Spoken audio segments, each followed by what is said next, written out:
चलिए हम आगे जोक की बात करते हैं। तो जैसे स्केच बैंड से क्या होता है कि हम एक ही बैंड कर सकते हैं, और जोक से एक साथ एक ही फीचर में दो बैंड होते हैं। वो कैसे होते हैं, ये मैं स्केच बैंड को यहाँ से सप्रेस कर लेता हूँ। चलिए सप्रेस को तो आपको पता है कि वो पूरा ऑप्शन सप्रेस हो जाता है।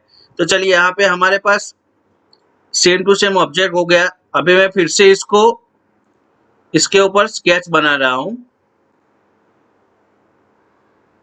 इसको नॉर्मल टू कर लेते हैं और एक लाइन बना लिया।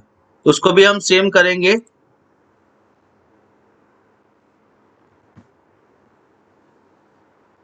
इसको एक्सिट स्केच कर लेंगे।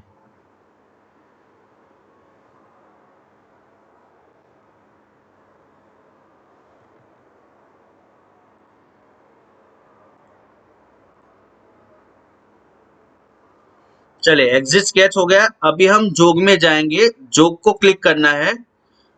फिर से वो सेम ऑप्शन पूछेगा जैसे हमने स्केच पेन में किया। तो जोग का जो सेम लाइन बनाया हमने, वो उसको क्लिक करेंगे। फिर से यही पूछेगा कि फिक्स लाइन कौन सा रखना है। तो मैं फिर से यही इसको ही फिक्स करूंगा। इस फेस को मैंने फिक्स कर लिया। जैसे मैंने फिक्स कर लिया, आप देख सकते हो कि एक तो जो हमने स्केच बैंड में देखा था वैसे तो बैंड हो गया, और ये यहाँ से एक दूसरा बैंड भी लगा है यहाँ पे। तो जोग से ऐसे दो बैंड हो सकते हैं। वो कैसे मैनेज करेंगे वो हम नीचे से देखेंगे।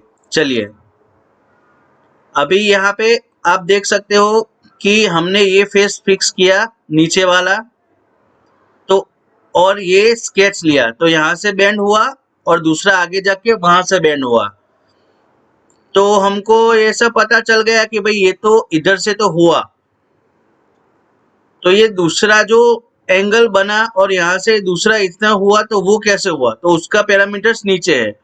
यहाँ पे जो ऑफसेट में जैसे हमने लिया, ब्लाइंड रख सकते हैं कुछ आपका अगर आगे वाला कुछ वर्टेक्स पॉइंट है, सरफेस है, या ऑफसेट करना है तो वो भी कर सकते हैं। अभी मैं इसको ब्लाइंड रहने देता हूँ। और ये जो डायमेंशन है वो इसके बीच का गैप डिसाइड करता है। तो जैसे मैं ये डायमेंशन बढ़ाऊंगा, ये दोनों के बीच का गैप बढ़ेगा। ये देखो आप देख सकते हो कि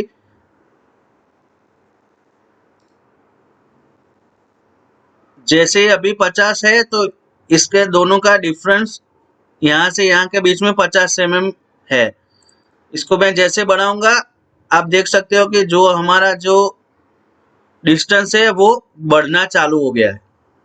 चलिए इसके नीचे भी एक ऑप्शन है, वो देख लेते हैं। ये आपको पता चल गया कि यहाँ पे यहाँ से यहाँ तक का जो लेंथ है वो मेंटेन करने के लिए यहाँ से डायमेंशन देना होता है। चलिए यहाँ पे है, अगर तीन ऑप्शन है हमारे पास। यहाँ पे पहला है हमारे पास ऑप्शन है आउटसाइड ऑफसेट। आउटसाइड ऑफसेट का मतलब क्या होता है कि जो हमने यहाँ पे जो डायमेंशन दिया वो यहाँ से टॉप फेस, सॉरी, इस फेस से इसका जो टॉप फेस आया वहां तक का डायमेंशन है ये 60। पता चला, ये हमारा जो यहाँ का जो बेस प्लेन का जो टॉप फेस था उससे इस टॉप फेस का डिस्टेंस है, ये वाले टॉप फेस का डिस्टेंस है ये, वो इधर से आउटसाइड ऑफसेट से होता है। चलिए उसके बाद में है इनसाइड ऑफसेट। तो इनसाइड ऑफसेट क्लिक करेंगे तो क्या होता है, ये जो फेस है उससे ये अंदर वाला जो फेस है इसका, ये नीचे वाला हिस्सा, वहां तक का ये डिस्टेंस होता है। समझे, पहले में क्या होता है, इस फेस से इसके टॉप तक। दूसरे बीच वाले में ऑप्शन में क्या होता है कि ये फेस से ये नीचे वाले का फेस, और ये जो आखिरी वाला है ओवरऑल डायमेंशन, उससे क्या होता है, ओवरऑल मतलब पूरा। तो यहां से नीचे का हिस्सा, नीचे का जो फेस है वो पकड़ ले हम, यहाँ पे नीचे का फेस और यहाँ पे उसका ऊपर का फेस, वो दोनों के बीच में डिस्टेंस है ये 60। मतलब हम तीन अलग अलग तरीके से उसका डिस्टेंस दे सकते हैं। जैसे हमने आगे देखा स्केच बैंड में, वैसे ही हमारा जो पोजीशन भी यहीं सेम ही है। तो जैसे जैसे हम अपना ऑप्शन कर सकते हैं तो वैसे करेंगे। मटेरियल इनसाइड है, ये मटेरियल आउटसाइड है, यहाँ पे बैंड आउटसाइड है। तो वो हम जैसे स्केच बैंड में देखा वैसा सेम ऑप्शन है। उसके अलावा एक आगे भी है ऑप्शन, ये एंगल का। तो जो एंगल हम रखना है इन दोनों के बीच में, वो यहाँ से मेंटेन कर सकते हैं। जैसे मैं एंगल बढ़ाऊंगा ये एंगल बढ़ेगा, जैसे मैं एंगल घटाऊंगा ये एंगल घटेगा। जैसे स्केच बैंड में एंगल और जो पोजीशन था वैसे सेम टू सेम यहाँ पे भी अप्लाई होता है। मैं अभी एक और चीज बताना चाहता हूँ, यहाँ पे रेडियस में थोड़ा बढ़ा लेता हूँ और यहाँ पे एक जो ऑप्शन है वो मैं आपको दिखाना चाहता हूँ। यहाँ पे फिक्स प्रोजेक्टेड लेंथ। तो प्रोजेक्टेड लेंथ का मतलब क्या हुआ, एक बार ये समझ लेते हैं कि हमारा जो ये स्केच पड़ा वहां से इसका जो टॉप तक का जो लेंथ है वो हमारा प्रोजेक्टेड लेंथ हो गया। तो अगर हम इसको क्लिक करेंगे तो ये बैंड से यहाँ तक का जो लेंथ होगा वो इस स्केच के यहाँ टॉप तक का लेंथ हो जाएगा पूरा। हमको कुछ दूसरा मेंटेन करने की जरूरत भी नहीं। ये देखो मैं जैसे यहाँ पे क्लिक करता हूँ, आप ध्यान से देखना, जैसे क्लिक करूंगा ये देखो ये ऑप्शन बढ़ गया। अभी हम इसको नॉर्मल टू करके देख सकते हैं। अगर आप इसका एग्जैक्ट, चलिए इसके भी आगे बताता हूँ। ये तो हमने कितने 126 डिग्री पे लिया था, इसलिए हमारा जो लेंथ है वो हमको ऐसा कम दिखाई दे रहा है।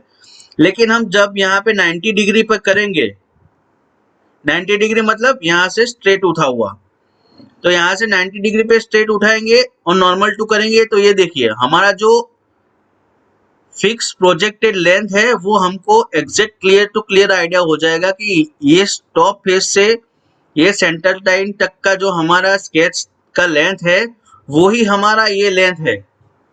तो यहाँ पे फिक्स प्रोजेक्टेड लेंथ से हम ये मेंटेन कर सकते हैं। अगर हमने इसको अनटिक किया तो आप देख सकते हो कि इसका जो लेंथ है वो पूरा डिवाइड होके इधर में ले लेगा, मतलब इसका 100 होगा तो यहाँ पे 60 चला जाएगा पूरा और यहाँ से 40 होगा। अगर हम यहाँ पे फिक्स प्रोजेक्टेड लेंथ करते हैं तो यहाँ से यहाँ तक का जितना भी लेंथ होगा वो यहाँ पे हमारा जो बैंड बना ऊपर वाला उसका पूरा लेंथ होगा। तो ऐसे जो काम करता है। तो इसको हम अभी खाली ओके कर लेते हैं। ओके करने के बाद हम देख लेते हैं कि यहाँ से हमने एक लाइन बनाया, उससे हमने ऊपर उठाया, एक ऊपर उठ गया, इसको फिक्स किया और उसके बाद में हमने प्रोजेक्टेड लेंथ से यहाँ तक का पूरा जो डिस्टेंस था वो हमने कवर कर दिया और इसको 90 डिग्री एंगल दे दिया। अगर 90 डिग्री क्यों दिया, क्योंकि हमको पता चले कि हम जो लेंथ प्रोजेक्टेड लेंथ जो किया है वो सही है। हम इसको कोई भी एंगल भी दे सकते हैं। तो ये था हमारा जॉग।